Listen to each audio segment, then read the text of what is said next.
चुनाव को लेकर सियासी हलचलें तेज है। चुनाव की तारीखों के ऐलान के बाद राजनेताओं की टिकट की टेंशन बढ़ गई है। ताबड़तोड़ बैठकों का दौर तेज हो गया है। नेता एक दूसरे पर वार पलटवार कर रहे हैं। ऐसे में चुनाव की हर खबर हम आपको दिखाएंगे, वो भी नए अंदाज में बताएंगे। सियासत के अंदर की खबर, चुनावी गुणागणित पर भी होगी हमारी नजर। चुनाव दोपहर मतलब चुनाव से जुड़ी खबर जल्दी आपको बताते हैं कि चुनाव दोपहर में कौन कौन सी बड़ी सियासी खबरें आपको दिखाने वाले हैं। तो चुनाव दोपहर में आपको सबसे पहले दिखाएंगे एलजेपी आरबी की बैठक में किन मुद्दों पर चर्चा हुई। इसके साथ बताएंगे कि प्रशांत किशोर की पार्टी की पहली लिस्ट में कौन से उम्मीदवारों का नाम है। इसके साथ आपको बताएंगे दोपहर आरजेडी संसदीय बोर्ड की होने वाली बैठक आखिर क्यों टल गई। इसके साथ साथ खबर यह होगी कि पावर स्टार पवन सिंह और उनकी पत्नी ज्योति सिंह के बीच चल क्या रहा है। साथ ही दूसरी जो खबर बताएंगे वो भी भोजपुरी एक्टर से ही जुड़ी हुई है। बताएंगे कि हिट मशीन के नाम से मशहूर खेसारी लाल की पत्नी कहां से चुनाव लड़ सकती है। इसके साथ आपको बताएंगे कि सिर पर इलेक्शन के बीच इंडिया गठबंधन में कहां और किसे टिकट की टेंशन है। चुनाव दोपहर में आपको यह भी बताएंगे कि एनडीए में सीटों के बंटवारे पर कहां तक बात पहुंची है। और इस बीच बड़ी खबर के लिए रुक कर लेते हैं सहयोगी शुभी के पास।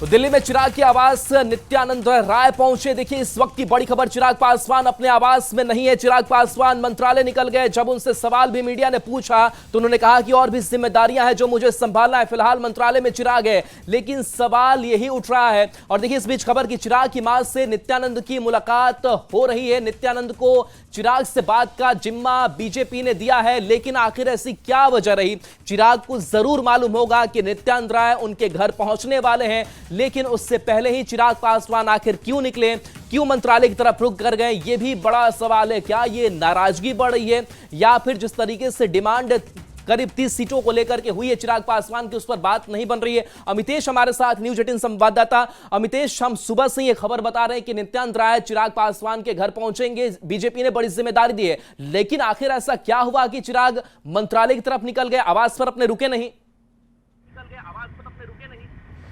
देखिए, देखा जाए तो दोनों तरफ से खींचतान बहुत चल रही है। चिराग पासवान जितनी सीटों की डिमांड कर रहे हैं उसको लेकर के बीजेपी से उनकी बात नहीं बन रही है और लगातार बातचीत का दौर चल रहा है। और इसी क्रम में चिराग पासवान मंत्रालय अपने निकल गए हैं और जो उनका मंत्रालय है फूड प्रोसेसिंग मिनिस्ट्री है, वहाँ पहुँच गए हैं। चिराग पासवान अपने मंत्रालय में मीटिंग ले रहे हैं और उन्होंने मंत्रालय जाते वक्त जो बयान दिया वो बड़ा बयान था। उन्होंने कहा कि जब तक मैं मंत्री हूँ तब तक अपनी मंत्री पद की जिम्मेदारियों को निभाने के लिए जा रहा हूँ। यानी जब तक मंत्री हैं वाला शब्द जो है, पूरा सेंटेंस जो है अपने आप में दबाव बनाने वाला है। तो दबाव बनाने की पूरी तरह से कोशिश की गई है चिराग पासवान की तरफ से कि जब तक मंत्री हूं तब तक उन जिम्मेदारियों को मैं निभा रहा हूं। लेकिन इसी बीच में नित्यानंद राय को जो जिम्मेदारी सौंपी गई है, मैंने सुबह भी आपसे बताया था कि पर्सनल इक्वेशन है उस परिवार से, पासवान परिवार से नित्यानंद राय के व्यक्तिगत संबंध है, निजी संबंध है। कुछ महीने पहले चिराग पासवान ने खुद कहा था कि नित्यानंद राय मेरे पिता तुल्य हैं। तो निश्चित रूप से एक पर्सनल संबंध है, व्यक्तिगत संबंध है। उन संबंधों को हवाला देकर के बीजेपी ने नित्यानंद राय को यह जिम्मेदारी सौंपी है कि चिराग पासवान को मनाएं।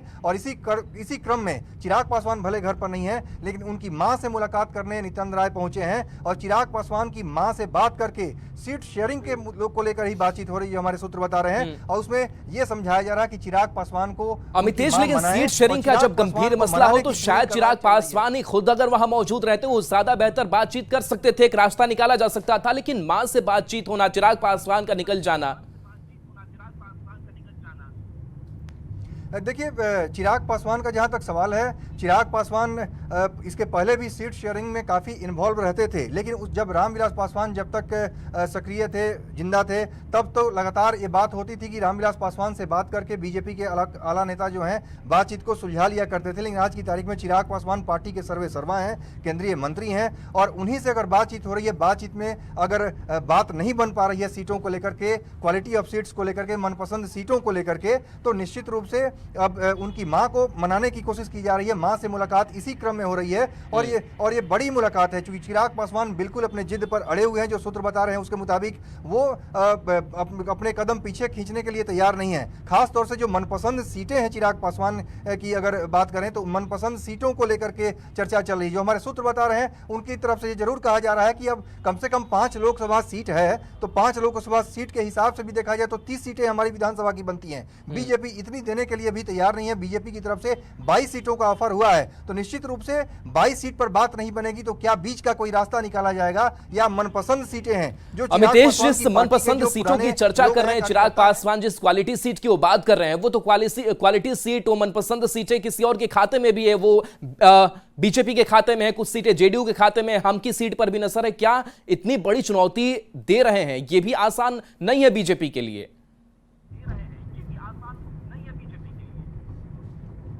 जी हाँ, बिल्कुल बीजेपी के लिए बिल्कुल आसान नहीं है, लेकिन जब सीट शेयरिंग की बात होती है तो सबको थोड़े अपने कदम पीछे खींचने पड़ते हैं। चिराग पासवान चलिए बिल्कुल आपके पास आएंगे। देखिए चिराग पासवान ने इस मुलाकात को लेकर के क्या कहा, नित्यानंद राय उनके आवास पर पहुंचे हैं, लेकिन चिराग पासवान का ताजा बयान क्या संकेत देता है, क्या कह रहा है, वो आपको सुनाते हैं। कब तक हो जाएगा बातचीत चल रही है, ऐसे में मेरे ऊपर और भी जिम्मेदारियां हैं। जब तक मैं मंत्री हूं तब तक मंत्रालय की भी जिम्मेदारी है, तो फिलहाल मैं उसको देखने जा रहा हूं। चिराग कब तक हो जाएगा बातचीत चल रही है, ऐसे में मेरे ऊपर और भी जिम्मेदारियां हैं। जब तक मैं मंत्री हूं तब तक मंत्रालय की भी जिम्मेदारी है, तो फिलहाल मैं उसको देखने जा रहा हूं। जिम्मेदारियां कई है और जब तक मैं मंत्री हूं मंत्रालय की भी जिम्मेदारी हमें संभालनी है, ये बयान देते हैं, लेकिन सीट शेयरिंग को लेकर के बहुत कुछ कहते नहीं है। बातचीत कह रहे हैं कि हो रही है। और चलिए इस बीच एक बड़ी खबर है, सहयोगी शुभी के पास चलते हैं। देखिए इस वक्त की एक और बड़ी खबर दर्शकों को बता दें। देखिए जेडीयू के कई विधायकों के टिकट कट सकते हैं। इस वक्त की बड़ी खबर आपको बता रहे हैं, जेडीयू के कई विधायकों के टिकट कट सकते हैं। बड़ी जानकारी आपको दे दें। देखिए एक तरफ जहां सीटों के फॉर्मूले पर बात नहीं बन रही, तो दूसरी तरफ उम्मीदवारों के नाम का चयन भी बहुत खास ख्याल रखते हुए किया जा रहा है। बहुत सोच समझकर उम्मीदवारों का नाम चुना जा रहा है कि किसे उम्मीदवार बनाया जाएगा। जेडीयू के कुछ विधायकों के टिकट कट सकते हैं, ऐसी जानकारी सामने आ रही है। ये बड़ी खबर इस वक्त की आपके बता रहे हैं, जेडीयू के कुछ विधायकों का टिकट कट सकता है। सूत्रों के हवाले से ये बड़ी जानकारी, बड़ी खबर। सीट बंटवारे से पहले ये हलचल काफी तेज हो गई है। और चलिए बिल्कुल आनंद हमारे साथ न्यूज 18 संवाददाता जुड़ गए हैं। जेडीयू कुछ विधायक का टिकट कट सकता है। आनंद, ये सीटें कौन कौन सी हो सकती है, कौन से चेहरे हो सकते हैं, क्या अपडेट? देखिए निश्चित तौर पे अभी जो हमारे सूत्र है उन्होंने बताया कि जेडीयू के सिटिंग एमएलए, कुछ ऐसे सिटिंग एमएलए हैं जिनका टिकट कट सकता है, और उसमें से जो प्रमुख नाम है उसमें से हिलसा से प्रेम मुखिया हैं जिनका टिकट इस बार कट सकता है, जो हमारे सूत्र बता रहे हैं। दूसरी बात है हरनौत से हरिनारायण सिंह जो 5 से ज़्यादा बार विधायक रह चुके हैं, इस बार उनके जगह उनके बेटे को टिकट मिल सकता है, यानी कि हरिनारायण सिंह का टिकट कटेगा और उनके जगह उनके बेटे को टिकट मिलने की उम्मीद है। और दूसरी महत्वपूर्ण बात कि गोपालपुर से गोपाल मंडल जो काफ़ी विवाद में रहते हैं, उनके टिकट भी कटने की संभावना बहुत ज़्यादा है, जो हमारे सूत्र ने जानकारी दी। उसके अलावा कुशेश्वर स्थान से अमन भूषण हजारी जो उपचुनाव में जो जीत हासिल उन्होंने किया था, लेकिन इस बार उनका टिकट कट सकता है, और उनके जगह अशोक राम जो हाल में ही कांग्रेस से जेडीयू में ज्वाइन किए थे, उनके बेटे को टिकट मिल सकता है। इसके अलावा सुरसंड से दिलीप राय, इनका टिकट भी कट सकता है, क्योंकि जब विधायक तोड़ने की बात हो रही थी उस समय दिलीप राय की भूमिका भी काफ़ी संदिग्ध मानी गई थी। इस वजह से सुरसंड से दिलीप राय का भी टिकट कट सकता है। सकरा से अशोक चौधरी जो जेडीयू के विधायक हैं, उनका भी टिकट कटने की पूरी संभावना है, और उनके जगह उनके बेटे को टिकट मिलने की संभावना है। इसके अलावा जो कुछ दिन पहले ही डॉक्टर संजीव जब जेडीयू छोड़े थे तो वो भी एक तरीके से सिटिंग जेडीयू एमएलए थे, उनका भी टिकट कट चुका है। बीमा भारती भी सिटिंग थे, उनका भी कट चुका है। इसके अलावा कुछ और नाम हैं जिसकी जानकारी हम अपने दर्शकों को देंगे, लेकिन फिलहाल जो बड़ी जानकारी है वो यही है कि लगभग फिलहाल 6 ऐसे विधायक हैं, सिटिंग विधायक जेडीयू के, जिनके टिकट कटने की संभावना बिल्कुल आनंद। जो विधायकों के टिकट कर रहे हैं, कुछ विधायकों के तो बेटे मान लीजिए चुनाव लड़ रहे हैं, तो चलिए एक बात तो उन्हें भी समझ में आ रही है कि उनकी जगह पर उनके बेटे चुनाव लड़ेंगे। कुछ ने पार्टी विरोधी काम किया इसलिए उनका टिकट कटा, लेकिन कुछ और भी विधायकों के जो नाम आपने गिना है उनका टिकट काटने के पीछे क्या आधार माना जाए? देखिए जैसा कि मैंने आपको बताया कि जेडीयू ने भी जमीनी स्तर पे कई सर्वे कराए और सर्वे रिपोर्ट आने के बाद कई सारे विधायकों के टिकट कटने की संभावना प्रबल है और 2 और विधायक हैं जिनके बारे में हम बहुत जल्द अपने दर्शकों को बताएंगे। 2 और ऐसे चल बिल्कुल आनंद आपके पास आएंगे, शुभी के पास बड़ी खबर है। और देखिए इस बीच बड़ी खबर अपने दर्शकों को बता दें, देखिए एक तरफ जहां एनडीए खेमे में सीट शेयरिंग को लेकर हलचल चल रही है तो दूसरी तरफ महागठबंधन से जुड़ी ये बड़ी खबर बता रहे हैं। तेजस्वी यादव आज दोपहर 1 बजे प्रेस कॉन्फ्रेंस करने जा रहे हैं। बड़ी खबर आपको बता रहे हैं, इस प्रेस कॉन्फ्रेंस में क्या कुछ होगा ये देखने वाली बात होगी। क्या सीटों के फॉर्मूले को लेकर किसी तरह की कोई अनाउंसमेंट होने वाली है या फिर उम्मीदवारों के नाम को लेकर राष्ट्रीय जनता दल आज ही पूरी विस्तृत जानकारी देगा। इस पर सबकी निगाहें टिकी होंगी। ये बड़ी खबर आपको बता रहे हैं, राष्ट्रीय जनता दल से जुड़ी हुई बड़ी जानकारी। आज तेजस्वी यादव की प्रेस कॉन्फ्रेंस दोपहर 1 बजे संभावित रखी गई है और 1 बजे दोपहर में तेजस्वी यादव प्रेस कॉन्फ्रेंस में अपनी बातों को रखेंगे। बड़ी खबर आपको बता रहे हैं, राष्ट्रीय जनता दल से इस वक्त की बड़ी जानकारी सामने आ रही है। दोपहर 1 बजे का समय तय रखा गया है। और रवीश नारायण हमारे साथ जुड़े हुए। रवि, जो संसदीय बोर्ड की बैठक थी वो टाल दी गई है क्योंकि कांग्रेस के बड़े नेता आ रहे हैं, लेकिन दोपहर 1 बजे के प्रेस कॉन्फ्रेंस में क्या होना है? अचानक से 1 बजे का प्रेस कॉन्फ्रेंस बुला लिया है और माना जा रहा है कि एनडीए पर जो है वो बड़े हमले जो है वो तेजस्वी यादव बोल सकते हैं और साथ साथ गठबंधन को लेकर के जो कई सवाल हुए हैं कि गठबंधन में किस तरह का है या फिर बंटवारा कैसे हो रहा है के सवालों की कोशिश करेंगे, लेकिन मूल रूप से जो है वो एनडीए पर जो है वो सवाल खड़े कर सकते हैं और यहाँ पे उठा सकते हैं। कांग्रेस ने भी एफआईआर को लेकर के जो नई सूची उसे खड़ा किया है।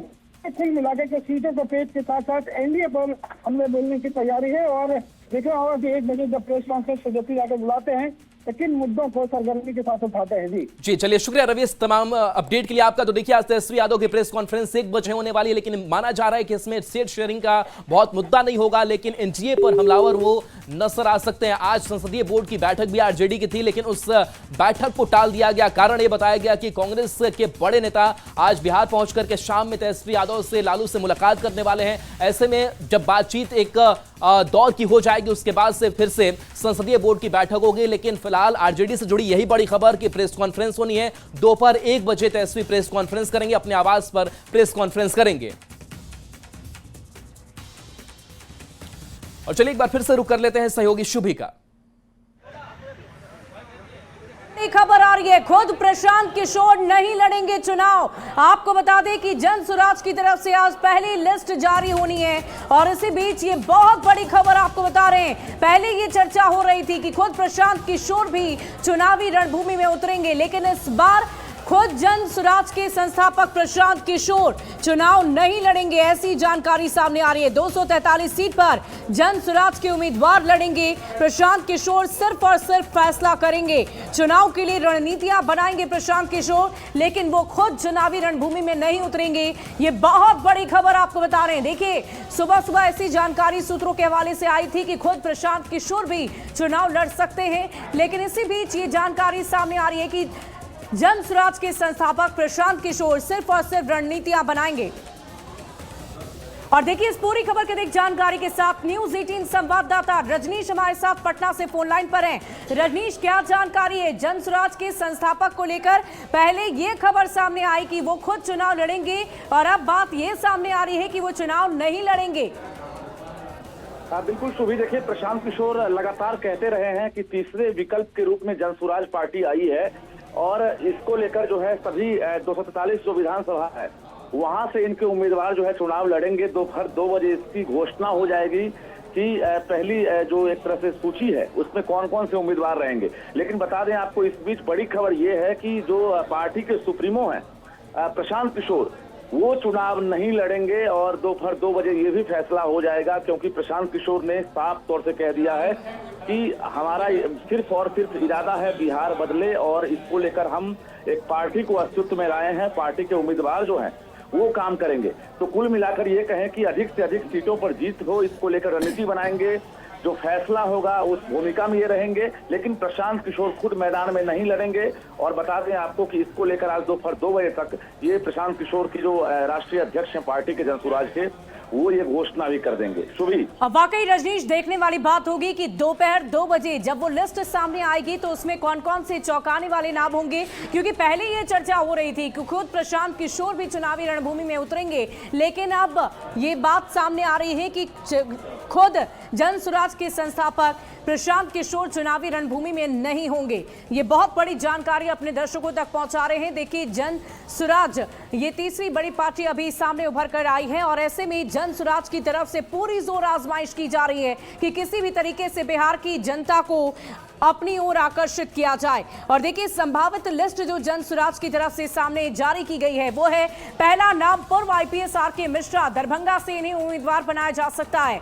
वरिष्ठ अधिवक्ता वाईबी गिरी, मांझी सीट से इन्हें उम्मीदवार घोषित किया जा सकता है। अभिनेता रितेश पांडे चुनावी रणभूमि में करगहर सीट से ताल ठोक सकते हैं और इसके अलावा कुछ अन्य नाम भी शामिल हैं लिस्ट में। आपको बता दें कि अभिनेता से लेकर हर क्षेत्र के लोगों को इस लिस्ट में शामिल किया गया है। प्रशांत किशोर का यह दावा है कि बेदाग छवि वाले उम्मीदवार हमारे होंगे और केसी सिन्हा कोमरार सीट से, इन्हें देखिए गणितज्ञ हैं केसी सिन्हा, इनकी किताबें भी हमने और आपने गणित की पढ़ी है, इन्हें कोमरार सीट से चुनावी रणभूमि में उतारने की तैयारी की गई है। तय माना जा रहा है केसी सिन्हा कोमरार सीट से चुनाव लड़ेंगे। पूर्व आईपीएस आरके मिश्रा दरभंगा से, वरिष्ठ अधिवक्ता वाईबी गिरी मांझी से, अभिनेता रितेश पांडे करगहर से।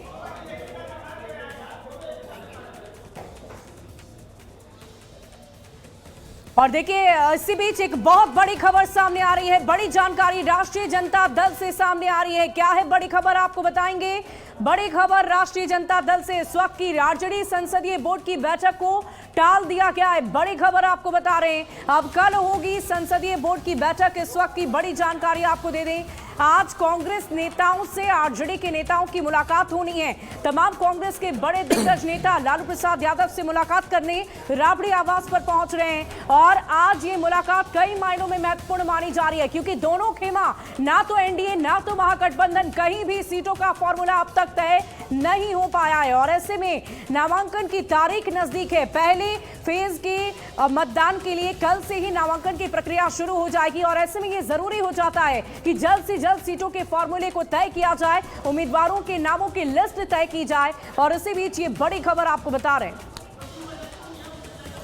और देखिए, आगे और भी बड़ी खबरें हमारे सहयोगी राहुल हमारे साथ बने हुए हैं। राहुल, क्या बिल्कुल, है देखिए खबर? तो आरजेडी संसदीय बोर्ड की जो बैठक है वो टाल दी गई है कल तक के लिए, लेकिन अब आपको जल्दी बताते हैं कि अब तक तेजस्वी के घर पर 6 बैठक हो चुकी है और क्या हुआ है, बात नहीं बनी है, किस बैठक में क्या हुआ है, तो किन किन मुद्दों पर बैठक में चर्चा हुई। तो बीते एक सप्ताह की अगर बात करें तो 6 बैठक हो चुकी है। 5 से 7 अक्टूबर तक 3 बैठक जो है वो चली है और अक्टूबर तक लगातार 3 दिन बैठक चली। तो देखिए, कई बैठकों का जो दौर है वो चला है और मीटिंग से निकलने के बाद सहनी ने कहा कि हम लगभग फाइनल पॉइंट पर पहुंच गए हैं और मैं डिप्टी सीएम बनूंगा।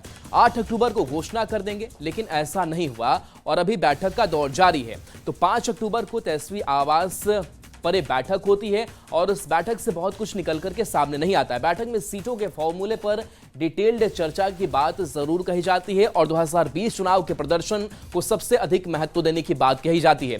कम अंतर से हारने वाले सीटों पर फोकस की भी चर्चा होती है। तो ये कुछ प्रमुख बातें हैं जिस पर चर्चा की गई है, लेकिन बहुत कुछ इस बैठक से निकलता नहीं है। इसके साथ साथ जिन सीटों पर उम्मीदवार 1000 वोटों से कम से हारे थे और दूसरे स्थान पर रहे थे, उससे भी बड़ा आधार बनाए जाएंगे।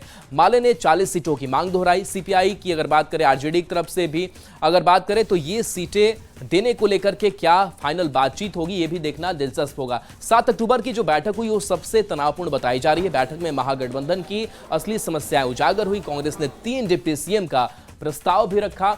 मुकेश सहनी अलग अपना दावा कर रहे हैं। मुकेश सहनी की डिप्टी सीएम बनने की जो बेचैनी है वो इन बैठकों में देखने को मिली। सहनी ने भी अपनी बातें रखी कि आप सीटों की संख्या इधर उधर कर दें, लेकिन डिप्टी सीएम का पद रहने दीजिए। बॉर्डर इलाकों की सीटों पर जेएमएम ने भी दबाव बनाना शुरू किया कि कटोरिया, बांका, चकाई जैसी विधानसभा सीटें हैं, तारापुर हो, पूर्णिया हो, धमदाहा जैसी सीटें हमें दे दीजिए। ज्यादातर पर आरजेडी दूसरे नंबर पर रही थी। आरएलजेपी की 4 सीटों पर जो डिमांड है वो भी यहां पर है। तो ये बैठकों में क्या क्या हुआ और इस बीच देखिए बड़ी खबर शुभी के पास। और देखिए बड़ी खबर अपने दर्शकों को बता दें, देखिए जेडीयू की तरफ से जो बैठक 1 अणे मार्ग मुख्यमंत्री आवास पर चल रही है वो पिछले 2 घंटे से चल रही है। महामंथन चल रहा है, उम्मीदवारों के नाम का चयन होना है, सीटों के फॉर्मूले को तय करना है। बड़ी खबर बता रहे हैं, 2 घंटे से ये बैठक बदस्तूर जारी है, लगातार चल रही है। और इस पूरी खबर के एक जानकारी के साथ न्यूज 18 संवाददाता आनंद अमृतराज लगातार हमारे साथ बने हुए।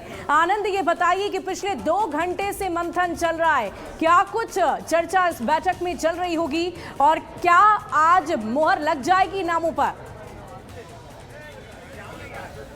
देखिए सुबह बिल्कुल, और पीछे तस्वीर हम आपको दिखा रहे हैं 1 अणे मार्ग की तस्वीर, जहां पे जेडीयू के जो बड़े नेता हैं उनके साथ मुख्यमंत्री नीतीश कुमार की कल भी बैठक हुई थी और आज भी बैठक चल रही है। और जाहिर सी बात है कौन से उम्मीदवार होंगे बस अब इसी को फाइनल करना है और उनका अंतिम रूप दिया जा रहा है कि किन किन उम्मीदवारों को टिकट मिलना है और किन की टिकट कटेगी। तो जाहिर सी बात है अभी से कुछ दिन पहले हमने अपने दर्शकों को बताया कि 5 ऐसे विधायक थे जिनका टिकट कटेगा इस बार, जो हमारे सूत्र बता रहे हैं। और कल और आज के बैठक के बाद लगता है कि वही सब शॉर्टलिस्ट हो रहा है।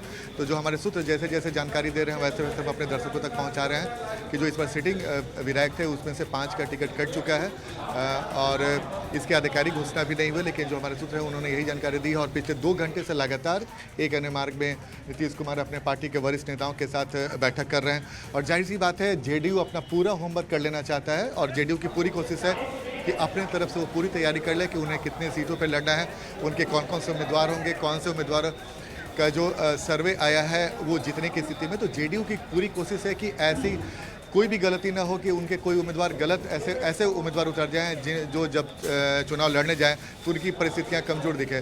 तो जेडीयू के मंथन का दौर जारी है और जेडीयू के जो बड़े नेता हैं, 3-4 बड़े नेता, कल भी उनके साथ नीतीश कुमार की मुलाकात हुई, आज भी नीतीश कुमार की मुलाकात चल रही है। और इस बैठक के बाद ही तय हो जाएगा कि भाई जेडीयू से कौन कौन विधायक के जो उम्मीदवार हैं वो चुनाव लड़ेंगे। जाहिर तौर पर जेडीयू की पूरी कोशिश है कि जो पिछले बार 2020 में 43 विधायकों तक सिमट गई थी, इस बार न सिर्फ विधायकों की संख्या बढ़ाई जाए और उसके पहले उसके ज़रूरी है कि अपने ऐसे उम्मीदवारों को चिन्हित कर ले। और जाहिर तौर पे जब नीतीश कुमार हर चीज़ की जानकारी खुद ले रहे हैं, वो एक उम्मीदवारों के बारे में फीडबैक ले रहे हैं, तो जाहिर तौर पर नीतीश कुमार को राजनीति का चाणक्य भी माना जाता है और उनकी कोशिश रहेगी कि इस बार ऐसे उम्मीदवार उतारें जिसके लिए जीत आसान हो। जाहिर तौर पे बाकी तो जनता को तय करना है, लेकिन इतना तय है कि जेडीयू अपने तरफ से कोई कोर कसर नहीं छोड़ना चाहती है और जेडीयू के जो बड़े नेता हैं लगातार वो चिंतन मनन कर रहे हैं। नीतीश कुमार को एक एक चीज़ की जानकारी दी जा रही है, जो इंटरनल सर्वे हुआ है या फिर दूसरी जानकारी दूसरे सोर्स से जो जानकारी मिली है, जो जिला के जो बिल्कुल। तो ये बड़ी बैठक जेडीयू की हो रही है, घंटों से बैठक चल रही है। चलिए बहुत बहुत शुक्रिया इस अपडेट के लिए आपका। तो देखिए सीटों को चूंकि अंतिम रूप देना है, सीट के फॉर्मूले को बिठाना है, लेकिन इन सब के बीच दोनों तरफ इंडिया ब्लॉक की बात हो या फिर एनडीए की, दोनों तरफ कुछ जगहों पर सीटों का पेच फंस रहा है, जिसको सुलझाने की जो अंतिम कोशिश है वो जारी है। लगातार आप तक खबरें पहुंचाते रहेंगे, बंद रहिए न्यूज़ 18।